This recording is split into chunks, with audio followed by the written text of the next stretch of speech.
കാണികൾ നമ്മൾ എന്തറിയുന്നു, കണ്ണീർ മിഴികളെ മറയ്ക്കുന്നു. അലകടൽ നടുവിലും അഖില മനസ്സിലും അണുവിലും പള്ളിയുറങ്ങുന്നു. ഈശ്വരൻ മനുഷ്യനായി അവതരിച്ചു, ഈ മണ്ണിൻ ദുഃഖങ്ങൾ സ്വയം വരിച്ചു. ഇരവും പകലും കരയും കടലും ഇടചേർന്ന ജീവിത കളിയരങ്ങിൽ ഈശ്വരൻ മനുഷ്യനായി അവതരിച്ചു, ഈ മണ്ണിൻ ദുഃഖങ്ങൾ സ്വയം വരിച്ചു. ഓം ഗുരുബ്രഹ്മ ഗുരുവിഷ്ണു ഗുരുദേവോ മഹേശ്വര ഗുരു സാക്ഷാത് പരബ്രഹ്മ തസ്മൈ ശ്രീ ഗുരവേ നമഃ. ഓം ചിന്താലേശായ പരമഗുരുവേ നമഃ. ഓം ചിന്താലേശായ പരമഗുരുവേ നമഃ. ഓം ചിന്താലേശായ പരമഗുരുവേ നമഃ. നമസ്കാരം. ഭഗവാന്റെ 3 ആശ്രമങ്ങളിലൊന്നായ ആലയിൽ ആശ്രമത്തിൽ നടന്ന സപ്താഹത്തിൻ്റെ ഓരോ ഭാഗമാണ് നിങ്ങൾ കണ്ടുകൊണ്ടിരിക്കുന്നത്. രാധാ ഗോവിന്ദ നാരായണ നാരായണ നാരായണ നാരായണ നാരായണ നാരായണ രാധാ ഗോവിന്ദ.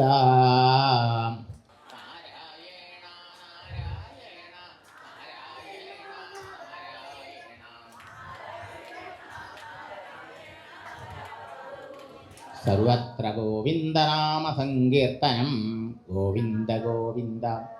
സച്ചിദാനന്ദരൂപായ വിശ്വോൽപത്യാദിഹേതവേ താവത്രയ വിനാശായ ശ്രീകൃഷ്ണായ വയം നുമാം.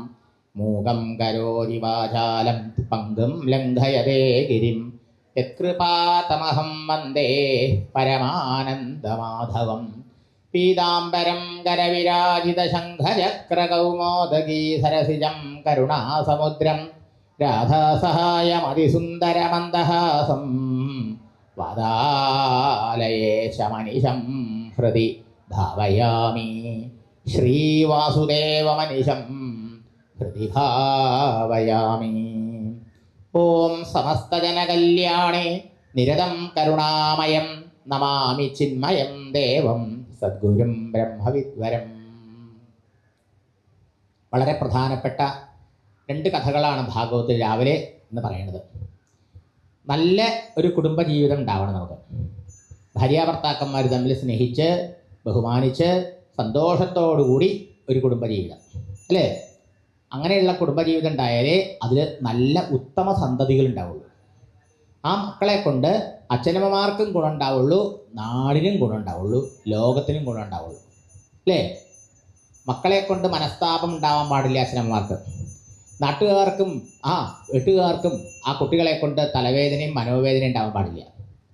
അങ്ങനെയൊക്കെ ഉണ്ടാവാൻ പാടില്ല എന്ന് ഒക്കെ കേട് വന്ന് കഴിഞ്ഞതിന് ശേഷം ആലോചിച്ചിട്ട് കാര്യമുണ്ടോ?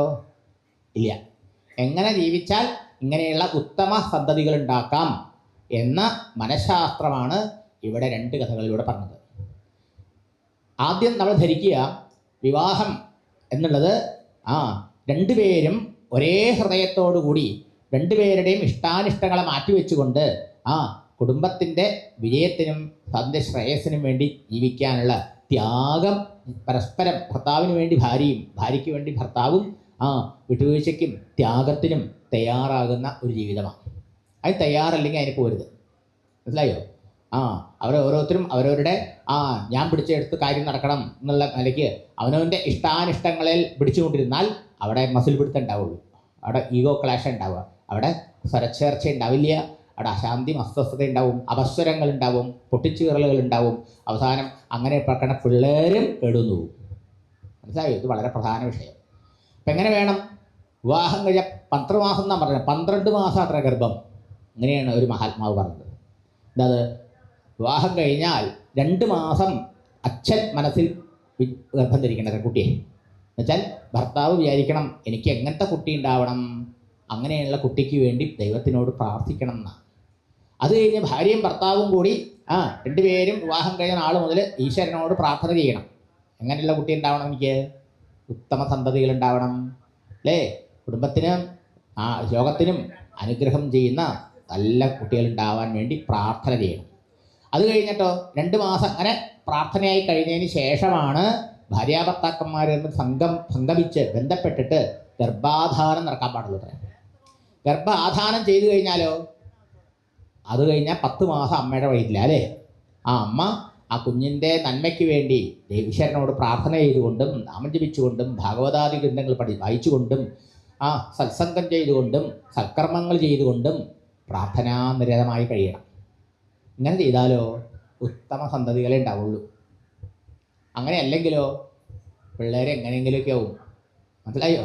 അതിന് ഉദാഹരണമാണ് ഈ കർദമൻ്റെയും ദേവഹൂതിയുടെയും കഥയും അവർക്ക് 10 മക്കളുണ്ടായ കഥയും കശ്യപൻ്റെയും ദിതിയുടെയും കഥയും. അതിൽ 2 മക്കൾ ദുഷ്ടന്മാരായി പോയതിൻ്റെ കാരണം മനസ്സിലായോ?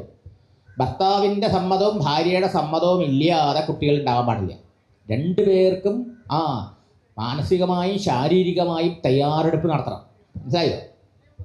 അങ്ങനെ കുട്ടികൾ ഉണ്ടാവാൻ മാനസികമായി തയ്യാറെടുത്ത് പ്രാർത്ഥനയോടുകൂടി 2 പേരും സന്തോഷമായിട്ട് നല്ല സന്തതിക്ക് വേണ്ടിയാണ് കുടുംബം ഭാര്യ ഭർത്താക്ക് സമാഗമം ഉണ്ടാവേണ്ടത്. എന്നാൽ ഈ ദിതിയും കശ്യപനും തമ്മിലുള്ള ബന്ധം എങ്ങനെയായിരുന്നു? ദിതി കാമാതുരയായി, കാമാസക്തയെ, കാമത്തിന് നിയന്ത്രിക്കാൻ കഴിയാതെ ഭർത്താവ് ധ്യാനത്തിലിരിക്കുന്ന സമയത്ത് ഭർത്താവിനെ പോയി ബലം പ്രയോഗം ചെയ്തു. മനസ്സിലായോ? ബലാത്സംഗം എന്നൊക്കെ പറയില്ലേ? സാധാരണ സ്ത്രീകളെ നമ്മൾ പറയും, ഇത് പുരുഷനെ ബലാത്സംഗം ചെയ്തു ഭാര്യ. അപ്പോൾ കർത്തവൻ പറഞ്ഞു ധ്യാനത്തിലിരിക്കണം, സന്ധ്യസമയമാണ്, ഈ സമയത്ത് ഇങ്ങനത്തെ വിചാരങ്ങൾ പാടില്ല കുട്ടി, ഈശ്വരനെ ഭരിക്കേണ്ട സമയമാണ് കുട്ടി, നിനക്ക് കുട്ടികൾ ഉണ്ടാവണമെന്നല്ലേ ആഗ്രഹം, തീർച്ചയായിട്ടും ഞാനത് സാധിപ്പിച്ചു തരാം, എല്ലാത്തിനും സമയം സാധനപ്പെട്ടല്ലേ, നല്ല സമയം നോക്കി നിനക്ക് ഞാൻ കുട്ടികളുണ്ടാവാൻ ഗർഭാധാനം ചെയ്യാം. പക്ഷേ ഇപ്പം നീ ഈ സമയത്ത് ഈശ്വരനെ ധ്യാനിച്ചുകൊണ്ട് ഞാൻ ഭരിച്ചുകൊണ്ടിരിക്കുന്ന സമയത്ത് എന്നെ ഡിസ്റ്റർബ് ചെയ്യരുത്, എന്നെ ബുദ്ധിമുട്ടിക്കരുത്, നീ പോയി ഭഗവാനെ ഭരിക്കൂ. മാത്രമല്ല മഹാദേവൻ ഭൂതഗണങ്ങളോടുകൂടി സഞ്ചരിക്കുക അത്രേ ത്രിസന്ധ്യ സമയത്ത്. അപ്പോൾ ഇങ്ങനത്തെ പ്രവൃത്തി ചെയ്താൽ മഹാദേവനെ പോലും നിന്ദിക്കില്ല, അവിടത്തെയും കൂടി ശാപുണ്ടാവും. അതുകൊണ്ട് നീ ഇങ്ങനെ ചെയ്യരുത് എന്ന് അറിയില്ലെങ്കിൽ ഭാര്യയ്ക്ക് പറഞ്ഞു കൊടുത്തു ഋഷി. എന്നിട്ടും അവളത് കൂട്ടാക്കിയില്ല എന്നാണ്. അവൾ ബലപ്രയോഗം ചെയ്തു, വേശ്യയെ മാതിരി നാണല്ലാതെ അദ്ദേഹത്തിൻ്റെ വസ്ത്രത്തിൽ കടന്നു പിടിച്ച് അദ്ദേഹത്തിനെ ബലപ്രയോഗം ചെയ്തു.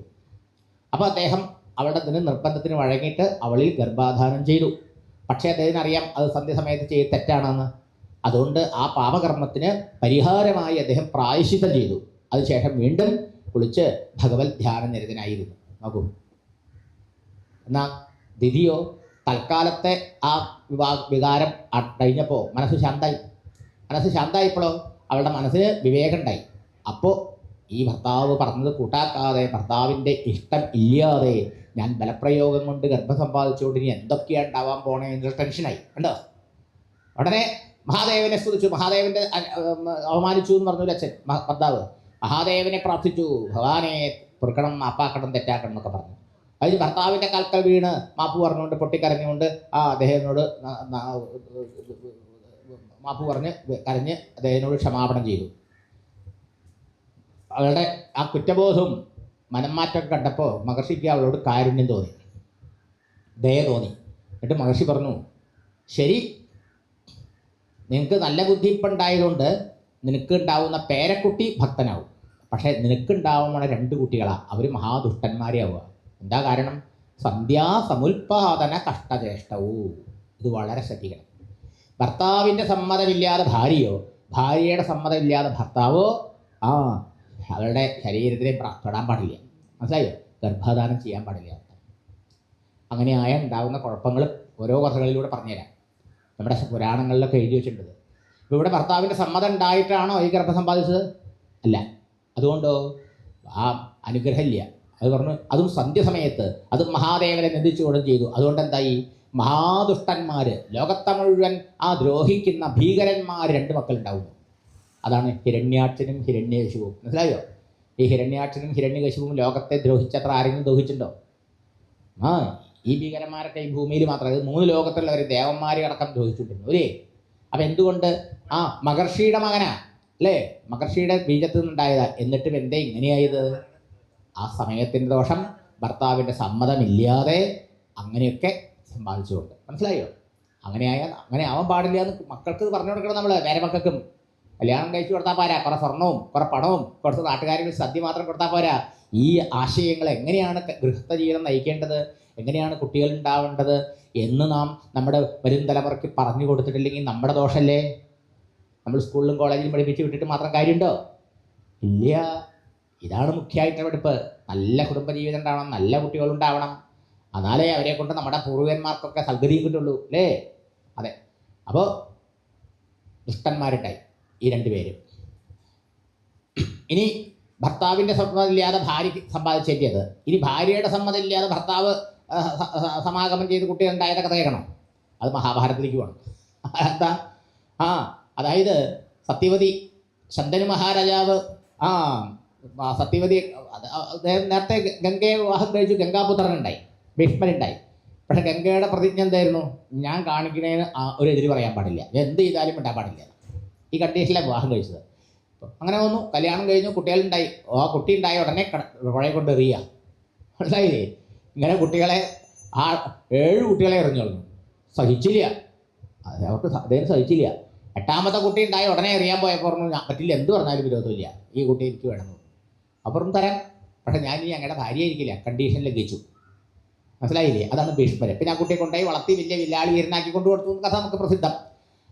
അതിനുശേഷം പിന്നെ ഭാര്യയില്ലാതെ വിരഹ ജീവിതമാണ്. അങ്ങനെ ഇരിക്കുമ്പോൾ മഹാരാജാവ് ഒരിക്കൽ നായാട്ടിന് പോയിട്ട് മുക്കുവസ്ത്രീയായ കാളിയെ കണ്ടു. കാളിയായിരുന്നു, പിന്നീട് അത് മത്സ്യഗന്ധി മാറി, പിന്നീട് പരാശരൻ്റെ അനുഗ്രഹം കൊണ്ട് അത്യന്ത സുന്ദരിയൊക്കെയായി മാറി അല്ലേ? സത്യവതി ദേവി. ആ സത്യവതിയെ കണ്ടപ്പോൾ രാജാവിന് മോഹം തോന്നി, കല്യാണം കഴിക്കണമെന്നു. പക്ഷേ മഹാരാജാവ് അങ്ങനെയൊക്കെ കല്യാണം കഴിച്ച് കുട്ടികളുണ്ടായിട്ട് പോകും. പക്ഷേ അവളുടെ മക്കളെ അധികാരം കിട്ടും, രാജ്യം കിട്ടുമെന്നായി സത്യവതിയുടെ അച്ഛൻ. മനസ്സിലായോ? അച്ഛൻ മകളുടെ ശ്രേയസ് ആലോചിക്കില്ലേ? അപ്പം രാജാവിന് സങ്കടമായി. കാരണം തൻ്റെ ഗംഗാപുത്രനായ ഭീഷ്മരല്ലേ അനന്തരാവകാശി, രാജാവാവേണ്ടത്. രണ്ടാണ്ട് ഒന്ന് രാജാവ് ദുഃഖിതനായി. പിന്നീട് അച്ഛൻ്റെ ദുഃഖകാരണമൊക്കെ മകൻ മനസ്സിലാക്കി മന്ത്രിമാരിൽ നിന്ന് അച്ഛന് ഈ കല്യാണം കഴിച്ചാലേ സമാധാനമാവുള്ളൂ എന്നായി. അതിന് അച്ഛന് വേണ്ടിയിട്ട് മകൻ ത്യാഗം ചെയ്തു അല്ലേ? സത്യവതി അച്ഛൻ്റെ അടുത്ത് പോയിട്ട് പറഞ്ഞു, അങ്ങ് പരിഭ്രമിക്കൊന്നും വേണ്ട, ഞാൻ കല്യാണം കഴിക്കില്ല, എനിക്ക് കുട്ടികളുണ്ടാവില്ല, അതുകൊണ്ട് സത്യവതിയിലുണ്ടാകുന്ന കുട്ടി രാജ്യം ഭരിച്ചോട്ടെ. അങ്ങനെയൊക്കെ പ്രതിജ്ഞ ചെയ്തിട്ടാണ് പിന്നെ സത്യവതിയെ വിവാഹം കഴിച്ചത്. അങ്ങനെ പോയി. അതിനുശേഷം എന്തായി? സത്യവതിയിൽ ചിത്രാംഗതനും ചിത്രവീരനുണ്ടായി. ശന്തനുവിന് ചിത്രാംഗതൻ ആ പേരിലൊരു ഗന്ധർവനുമായി യുദ്ധം ചെയ്ത് മരിച്ചു. ചിത്രവീരൻ അവന് ദുർബലനായിരുന്നു. അവന് വേണ്ടി കാശിരാജാവിൻ്റെ മക്കളെ അംബാലിക ബലായി പിടിച്ചുകൊണ്ടൊന്ന് ഭീഷ്മർ വിവാഹം കഴിപ്പിച്ചു. പക്ഷേ ക്ഷയരോഗം ബാധിച്ച് അയാൾ ചത്തും പോയി. എന്തായി? സത്യവതിയുടെ മോഹം നടന്നില്ല, അച്ഛൻ്റെ മോഹം. അവർക്കുണ്ടാവുന്ന കുട്ടികൾ രാജ്യം ഭരിക്കണം എന്നല്ലേ മോഹം ഉണ്ടായത്. മക്കൾ 2 മരിച്ചു പോയി. ഇനിയിപ്പോൾ ഭർത്താവും മരിച്ചു, ശന്തനും മരിച്ചു. ഇനി അങ്ങനെ വംശം നിലനിൽക്കും, രാജാവുണ്ടാവും, രാജ്യം അന്യുന്നത് പോകില്ലേ? അപ്പോൾ സത്യവതിയോട് പറഞ്ഞു, സത്യവതി ഭീഷ്മരോട് പറഞ്ഞു, നീ ഈ സഹോദരിമാരെ വിവാഹം കഴിച്ചതിൽ സന്തതികൾ ഉണ്ടാക്കി അവർ രാജ്യം ഭരിക്കട്ടെ. അയാൾ വാക്കിൽ പിടിച്ച് മുറുകി പിടിച്ചു അല്ലേ? ഇനിയിപ്പോൾ എന്തായി? അവസാനം സത്യവതിക്ക് വല്ലാത്ത കുറ്റബോധമായി. എൻ്റെ അച്ഛൻ്റെ കാരണല്ലേ ഇപ്പം ഈ വംശം, രാജാവിൻ്റെ വംശം ആരോരുമില്ലാണ്ട് നഷ്ടപ്പെടാൻ പോണത്. ഭീഷ്മരാണെങ്കിൽ ജയിലിലും രാജ്യം ഭരിക്കില്ല, വിവാഹവും കഴിക്കില്ല. എന്ത് ചെയ്യും? അവസാനം സത്യവതി ഈ ചിത്രാംഗതൻ്റെയും ചിത്രവീരൻ്റെയും ഭാര്യമാരുണ്ട്, അംബാലികയും അല്ലേ? ഭീഷ്മരുമായിട്ട് ആലോചിച്ചു, ഇനിയിപ്പോൾ എങ്ങനെയാണ് ഒരു കുട്ടി ഉണ്ടാവുക? അതിന് ഒരു വഴി കണ്ടു. പണ്ട് പരശുരാമൻ ഈ ദുഷ്ടക്ഷത്രിയന്മാരൊക്കെ കൊന്നു. അങ്ങനെ ക്ഷത്രിയന്മാരില്ലാണ്ടായപ്പോൾ അവരുടെ സ്ത്രീകൾക്കൊക്കെ കുട്ടികളുണ്ടാവില്ല, കല്യാണം കുട്ടികളുണ്ടാവണ്ടേ. അപ്പം എന്താ ചെയ്യുക? അപ്പോൾ ഉത്തമന്മാരായ തപസ്വികളായ ബ്രാഹ്മണരെ അവരോട് അപേക്ഷിച്ച് അവർ ഗർഭാധാനം ചെയ്ത് നല്ല കുട്ടികളുണ്ടായിട്ടാണ് അത്രേ ആ വംശം നിലനിന്നത്. അങ്ങനെ ആപദ്ധർമ്മം പറയുന്നുണ്ട്. അതുകൊണ്ട് ഭീഷ്മരോട് ചോദിച്ചു, എന്തെങ്കിലും ഒരു വഴി വേണ്ടേ രാജ്യം അന്യാവാണ്ടിരിക്കാൻ? അപ്പോൾ അങ്ങനെ വലിയ മഹാന്മാരാരെങ്കിലും ബ്രാഹ്മണരുടെ ഉണ്ടെങ്കിൽ സമീപിക്കാമെന്ന് പറഞ്ഞു. അപ്പോഴാണ് സത്യവതി പറഞ്ഞത്, തനിക്കൊരു പുത്രനുണ്ട്, പരാശര മഹർഷിയിൽ നിന്നുണ്ടായ മഹാനാണ്, ഈശ്വരാവതാരമാണ് വേദവ്യാസൻ. വേദവ്യാസൻ അമ്മ മരിക്കുമ്പോൾ വരാമെന്ന് പ്രതിജ്ഞ പോയിക്കണം. ഉടനെ വേദവ്യാസനോട് പറഞ്ഞാലോ? അപ്പോൾ ഭീഷ്മർക്ക് വേദവ്യാസൻ ഈശ്വരാവതാരം എന്നറിയാം, മഹാനാണ്. അതുകൊണ്ട് തീർച്ചയായിട്ടും വേദവ്യാസം മഹർഷിയോട് പറയൂ എന്ന് പറഞ്ഞു. ഉടനെ വേദവ്യാസനെ മഹർഷി, അമ്മ മരിച്ചു, ഉടനെ വേദവ്യാസം കൊട്ടാരത്തിൽ വന്നു. വേദവ്യാസനോട് ചോദിച്ചു എന്താ വേണ്ടത്, അമ്മയ്ക്ക് ആവശ്യം എന്ന് ചോദിച്ചു. പറഞ്ഞു ഇതാണ് ആവശ്യം, ഈ രാജ്യം കുലം കുത്തി പോരുത്, അന്യം നിൽക്കാൻ പാടില്ല. അതുകൊണ്ട് ഭീഷ്മരാണ് ഇപ്പം ഈ വിവാഹം കഴിച്ച് കുട്ടികൾ ഉണ്ടാവേണ്ടത്, അയാൾ ചെയ്യില്ല, അത് ശാഠ്യം പിടിച്ചിരിക്കുക. ഇനിയിപ്പോൾ എന്ത് ചെയ്യും, ഈ കുട്ടികളാണെങ്കിൽ വിധവകളുമായി അല്ലേ, ഇനി അവരിൽ ഗർഭാധാനം ചെയ്യണം എന്ന് ചെയ്യാൻ. അപ്പോൾ വ്യാസൻ പറഞ്ഞു എനിക്ക് കുറച്ച് സമയം തരണം അമ്മേ. എന്തിനാ? ആ രാജകുമാരിമാർ മനസ്സുകൊണ്ട് എന്നെ ഉൾക്കൊള്ളാനും അംഗീകരിക്കാനും എന്നിൽ നിന്നൊരു സന്തതി ഉണ്ടാവണമെന്ന് മോഹിച്ച് എന്നോട് ബന്ധപ്പെട്ടാലേ അതുകൊണ്ട് ഗുണം ചെയ്യുള്ളൂ. അല്ലെങ്കിൽ വെളുക്കാൻ തേച്ച് പാണ്ടാവാന്ന് കേട്ടല്ലേ, ഇങ്ങനെയാവും. ഇത് വലിയൊരു മനഃശാസ്ത്രമാണ് സജ്ജനങ്ങളെ. ഭാര്യാഭർത്താക്കന്മാർ മാനസികമായി ഇഷ്ടപ്പെടാതെ, സ്നേഹിക്കാതെ, മാനസികമായി തയ്യാറാവാതെ കുട്ടികളുണ്ടായാൽ കുട്ടികളെ കൊണ്ട് കുടുംബവും നാടും നശിച്ചു പോകും. മനസ്സിലായോ? ഇന്ന് അങ്ങനെയൊന്നും അറിയാണ്ട് ഉണ്ടാവുക പിള്ളേർ, അതാണ് കുഴപ്പമുണ്ടാവുക. മനസ്സിലായോ? ഇതൊന്നും ആരും പറഞ്ഞു കൊടുത്തിട്ടില്ലല്ലോ, സ്കൂളിൽ ആരും പഠിപ്പിക്കില്ല, അച്ഛനന്മാരും പഠിപ്പിച്ചു കൊടുക്കണില്ല. പക്ഷെ നമ്മുടെ പുരാണങ്ങളിലൊക്കെ ഉണ്ട്. പക്ഷേ ഇത് കേൾക്കാൻ വരണ്ടേ? ഇത് കേൾക്കാൻ വരും ആൾക്കാർ ആരെങ്കിലും അല്ലേ? ഇതൊക്കെ കേൾക്കാൻ രാവിലെ മുതൽ വന്നാലും ഇതൊക്കെ കേൾക്കാൻ പറ്റുക. പക്ഷേ എനിക്കിത് പറയാണ്ടിരിക്കാൻ പറ്റില്ലല്ലോ എൻ്റെ മുമ്പിൽ ഇങ്ങനെ ആൾക്കാരോട്. അപ്പോൾ നിങ്ങളെങ്കിലും ഇനി വരാത്തവർക്കൊക്കെ പറഞ്ഞു കൊടുക്കുക കേട്ടോ. അപ്പോൾ വ്യാസൻ പറഞ്ഞത് വലിയ വിഷയമാണ്, മനഃശാസ്ത്രമാണിത്. അതായത് ആ കുട്ടികൾ രാജകുമാരിമാരെ സുഖഭോഗങ്ങളോടുകൂടി കഴിഞ്ഞവർ, അവർ ഒരു തപസ്വിയായ എന്നെ അംഗീകരിക്കുമോ? മാത്രമല്ല അവർക്കൊരാഗ്രഹം വേണം, ഞങ്ങളിലൂടെ ഈ മഹർഷി വഴി ബന്ധപ്പെട്ടിട്ട് ഒരു കുട്ടി ഉണ്ടായി രാജ്യം നിലനിൽക്കണം എന്ന്. അതിന് അവർക്ക് ആഗ്രഹം വേണം. അല്ലാതെ അങ്ങനെ മാനസികമായവരെ തയ്യാറാക്കണം, അതിനിത്തിരി സമയം വേണം, വേണ്ടേ? അപ്പം അമ്മ മഹാറാണിക്ക് സത്യവതിക്ക് അത് സമ്മതമായില്ല, ധൃതിയായി. അവർ പറഞ്ഞു താമസിക്കാനൊന്നും പറ്റില്ല, ഇപ്പം തന്നെ താമസിച്ചിരിക്കണം, അതുകൊണ്ട് എത്രയും വേഗം വേണമെന്നായി. അപ്പോൾ വേദവ്യാസം പറഞ്ഞു ശരി, അമ്മ പറഞ്ഞതുകൊണ്ട് ഞാൻ ചെയ്യാമത്. അത് ചെയ്യാൻ പാടില്ലാത്തതാണെങ്കിലും അമ്മയുടെ സന്തോഷത്തിന് വേണ്ടിയിട്ട്, അതുകൊണ്ട് തയ്യാറായി കൊള്ളാൻ പറഞ്ഞു. സത്യവതി പോയിട്ട് എന്ത് ചെയ്തു? ഈ കുട്ടികളെ രണ്ടുപേരെയും വിളിച്ചു. ആരെ?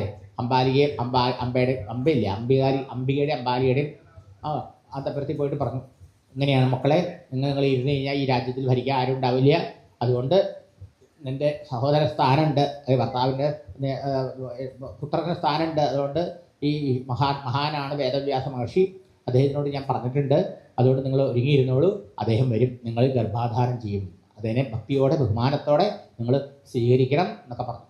എന്നൊന്ന് മഹാറാണി പോയി. അംബികയുടെ കൊട്ടാരത്തിലാണ് ആദ്യം വന്നത്. മഹർഷി വരുമ്പോൾ എങ്ങനെ വന്നു? സ്വയം വേദവ്യാസ മഹർഷി എഴുതിയ മഹാഭാരതത്തിൽ വേദവ്യാസ മഹർഷിക്ക് തന്നെ സുന്ദരക്കുട്ടപ്പനായിട്ട് എഴുതി വെച്ചൂടെ? അദ്ദേഹം എഴുതി വെച്ചിരിക്കണമെന്നറിയോ? വിരൂപനായിട്ട്, ശരീരത്തിലെ നാറ്റം, ദേഹത്തിൻ്റെ ആ വേർപ്പ് നാറ്റം അസഹ്യമാണ്.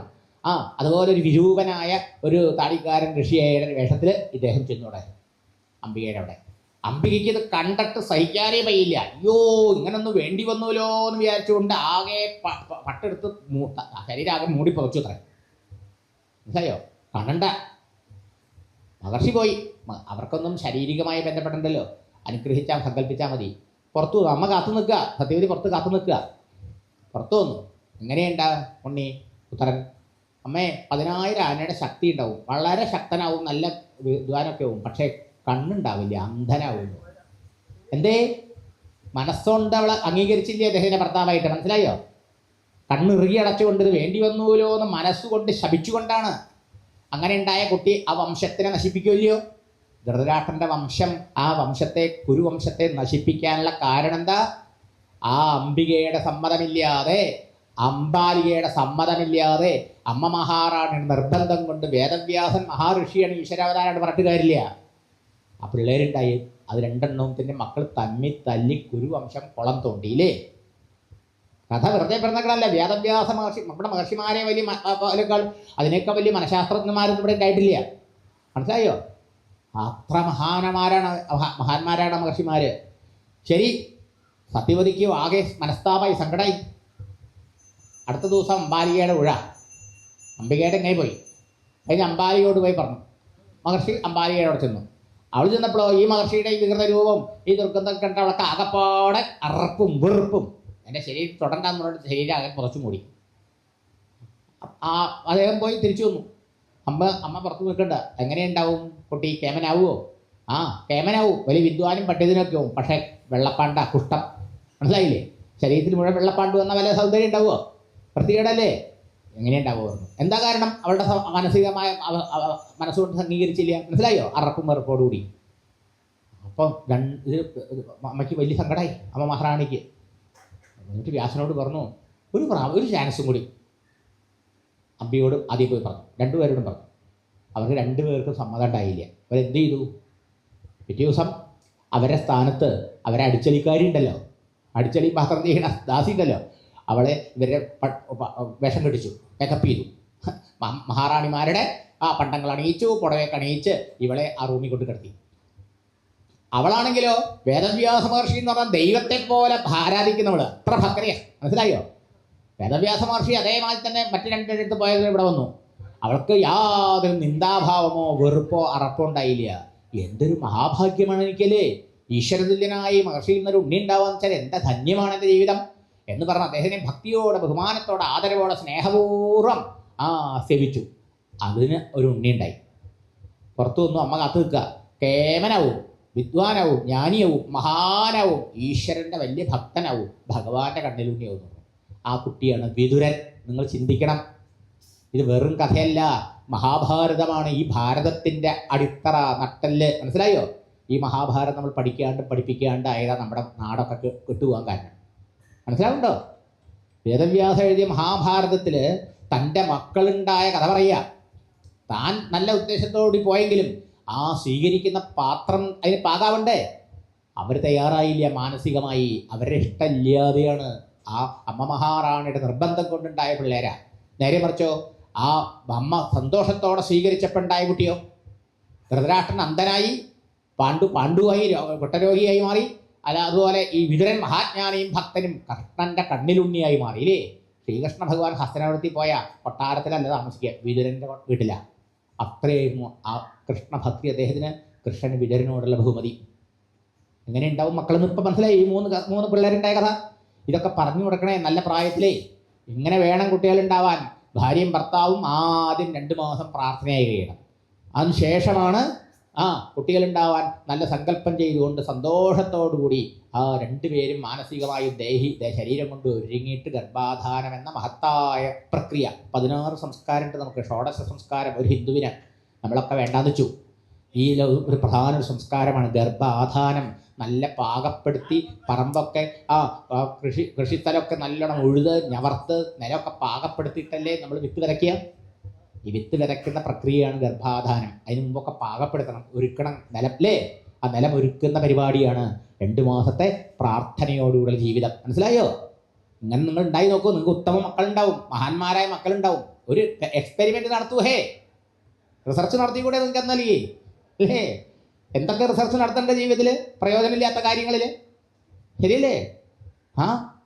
മഹാനായ വിതുരൻ പക്ഷേ ദാസിയുടെ അടിച്ചലിക്കാരിയുടെ മകനായുണ്ടോ രാജ്യാവകാശം നിഷേധപ്പെട്ടു, രാജ്യം ഭരിക്കാൻ അവകാശമില്ല എന്ന് പറഞ്ഞു. മനസ്സിലായോ?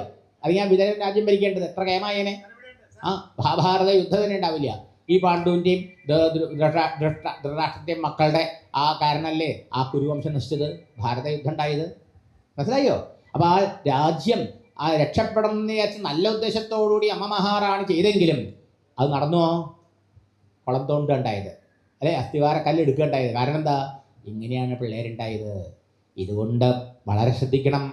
ഈ ഗർഭാധാന സമയത്തെ സ്ത്രീയുടെയും പുരുഷൻ്റെയും മാനസികമായ നിലയ്ക്കും ആ അവസ്ഥയ്ക്കും വളരെ വലിയൊരു ഇൻഫ്ലുവൻസ്, ഒരു സ്വാധീനം ആ കുഞ്ഞിൻ്റെ സ്വഭാവത്തിലും ജീവിതത്തിലും ചെലുത്താനുള്ള കഴിവുണ്ട്. ഇത് വലിയ മനഃശാസ്ത്ര. അപ്പോൾ ഇവിടെ ഇവിടെ ഭാര്യമാർക്ക് സമ്മതമില്ലാതെ മഹർഷി ആണ് വ്യാസ മഹർഷിയുടെ കുട്ടികളുണ്ടായത്. എങ്ങനെ എഴുതുന്നു? ഇവിടെയോ? ഇവിടെ നേരെ മറിച്ച കശ്യപൻ വലിയ മഹർഷിയാണ്, അല്ലേ? ബ്രഹ്മാവിൻ്റെ പുത്രൻ മരീചിയുടെ പുത്രനാണ്, മരീചി മഹർഷിയുടെ പുത്രനാണ്. സപ്തർഷികളായ മരീചി മഹർഷിയുടെ മകനാണ് കശ്യപൻ. ചില്ലറാളാണോ? ആ കശ്യപന്റെ പുത്രന്മാരാണ് ആര്? ലോകഭീകരന്മാരായ ഗുണ്ടകളായ ഹിരണ്യാക്ഷനും ഹിരണ്യകശിപുവായി പോയത്. കാരണം ഭർത്താവിന് സമ്മതം ഉണ്ടായില്ല. ഭർത്താവ് മാനസികമായി ഗർഭാധാനത്തിന് ഒരുങ്ങിയിരുന്നില്ല. അത് തെറ്റാണ്, അങ്ങനെ ചെയ്താൽ ദുഷ്ടപുത്രന്മാരെ ഉണ്ടാവുള്ളൂ. അദ്ദേഹം നല്ല ബോധ്യം ഉണ്ടായിരുന്നു. ഭാര്യയുടെ നിർബന്ധത്തിന് വഴങ്ങി ചെയ്ത. മനസ്സിലായോ? അതുണ്ടായ കാമസന്തതിയാണ്, ധർമ്മസന്തതിയല്ല. മനസ്സിലായില്ലേ? പ്രാർത്ഥനയോടുകൂടി ചെയ്യുമ്പോൾ ധർമ്മസന്തതി ഉണ്ടാവും അല്ലേ? നോക്കൂ സജ്ജനങ്ങളെ, ഇപ്പം 2 കഥ അല്ലേ? ഒന്ന് വ്യാസപ്രശ്ന കഥയും ഒന്ന് അപ്പോൾ ഇവരുടെ കഥയും. കുട്ടികൾ കേടുവന്നതിൻ്റെ. ഇനി കുട്ടികൾ നന്നാവണേൻ്റെ കഥ കേൾക്കണ്ടേ? അപ്പോഴല്ലേ ഇത് കഥയല്ല, അത് ഇതൊക്കെ ചരിത്രമാണ്. ഇതൊക്കെ ഇങ്ങനെയൊക്കെ ജീവിക്കുന്ന കുടുംബത്തിൽ നല്ല നല്ല സന്തതികൾ ഉണ്ടാവണ കാണേണ്ടത് അർത്ഥം. ഈ കഥ കേട്ടിട്ട് കുറേ ആൾക്കാരൊക്കെ അങ്ങനെ ജീവിക്കണ്ട കേട്ടോ. അങ്ങനെയൊക്കെ നല്ല കുട്ടികളുണ്ടായതായിട്ട് എനിക്ക് തന്നെ അറിയാം. മനസ്സിലായോ? ഭാഗവത സപ്താഹം വന്ന് കേൾപ്പിച്ച് അങ്ങനെ ഉണ്ടായ കുട്ടിയുടെ സ്വഭാവമൊക്കെ അല്ലാണ്ടുണ്ടായ മൂത്ത ചെറുക്കൻ്റെ സ്വഭാവവും ഈ ചെറുക്കൻ്റെ സ്വഭാവവും അമ്മമാരെ ചെറുതിനെ എന്നെ കാണുമ്പോഴൊക്കെ പറയും. 2 പേർക്കും നല്ല വ്യത്യാസമുണ്ട്. സ്വാമി അവൻ ഗർഭകാലത്ത് സ്വാമിയുടെ സപ്താഹം കേട്ടതാണ്. അവർ നല്ല സങ്കല്പത്തോടുകൂടി ചെയ്തതാണ്.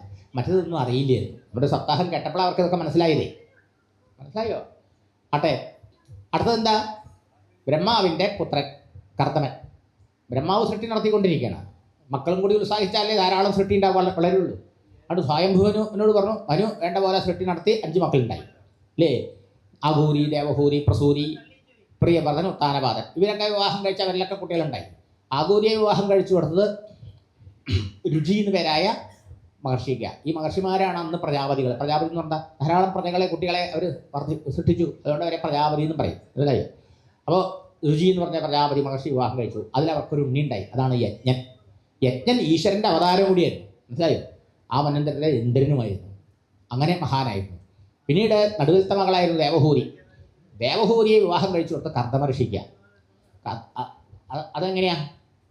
അത് കഥ പറയാം. അവർക്ക് അതിൽ 9 പെൺകുട്ടികളുണ്ടായി. അവരൊക്കെ മരീചാതി മഹർഷിമാർ കല്യാണം കഴിച്ചു. 10ാമത് ഭഗവാൻ തന്നെ കപിലവാസുദേവനായി പുത്രനായി അവതരിച്ചു. അച്ഛനും അമ്മയ്ക്കും മുക്തി കൊടുത്തു, വൈകുണ്ഠം കൊടുത്തു. അതായോ? ആ 2 പേര് വൈകുണ്ഠത്തിലെത്തി. പ്രസൂരി ദേവി ദക്ഷന് വിവാഹം കഴിച്ചു കൊടുത്തു. അതിൽ 16 പെൺകുട്ടികളുണ്ടായി. അതിൽ 13 പേരെ ധർമ്മദേവന് വിവാഹം കഴിച്ചു കൊടുത്തു. അതിൽ സർവ്വസൽഗുണസമ്പന്നയായ മൂർത്തിയുടെ പുത്രനായിട്ട് ഭഗവാൻ 2 അവതാരം എടുത്തു. നരനായി നാരായണനായി, നരനാരായണ അവതാരം. പിന്നീട് ഒരു കുട്ടിയെ സ്വധയെ പിതൃദേവതകൾ അരിമാവിന് വിവാഹം കഴിച്ചു കൊടുത്തു. പിന്നെ സ്വാഹയെ അഗ്നി ഭഗവാന് വിവാഹം കഴിച്ചു കൊടുത്തു. ഇളയ പുത്രിയായിരുന്നു സതീദേവി. സതീദേവിയെ ശ്രീപരമേശ്വരനും വിവാഹം കഴിച്ചു കൊടുത്തു. അങ്ങനെ ഈ 3 പെൺകുട്ടികളുടെ കഥ പറഞ്ഞു. അപ്പോൾ ഇത് കർദമൻ്റെ കഥ പറയുമ്പോഴാണ് ഇനി ദേവഹൂതിയുടെ ചരിത്രം. അതാണ് ഇപ്പോൾ ആദ്യം പറയാനുള്ളത്. അപ്പം നമ്മൾ നല്ല കുട്ടികൾ ഉണ്ടാവുന്ന കഥ പറയണ്ടേ? ഉണ്ടായത് എങ്ങനെയാണെന്ന്. അപ്പോൾ കർദമനോട് അച്ഛൻ പറഞ്ഞു, ബ്രഹ്മാവ് നീ വിവാഹം കഴിച്ച് ധാരാളം മക്കളൊക്കെ ഉണ്ടാവണം, സൃഷ്ടി വർദ്ധിപ്പിക്കണം എന്ന് പറഞ്ഞു. ബ്രഹ്മാവ് എന്ത് ചെയ്തു?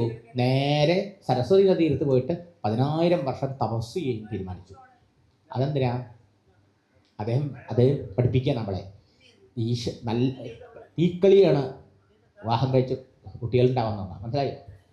കുട്ടികൾ കേടുവന്നു വെച്ചാൽ അച്ഛനും അമ്മയ്ക്കും മനസ്താപം, നാട്ടിനും ഉത്തരവല്ലേ? നല്ല കുട്ടികളുണ്ടാവണ്ടേ? അതിനാദ്യം ഈശ്വരാനുഗ്രഹം ഉണ്ടാവണം.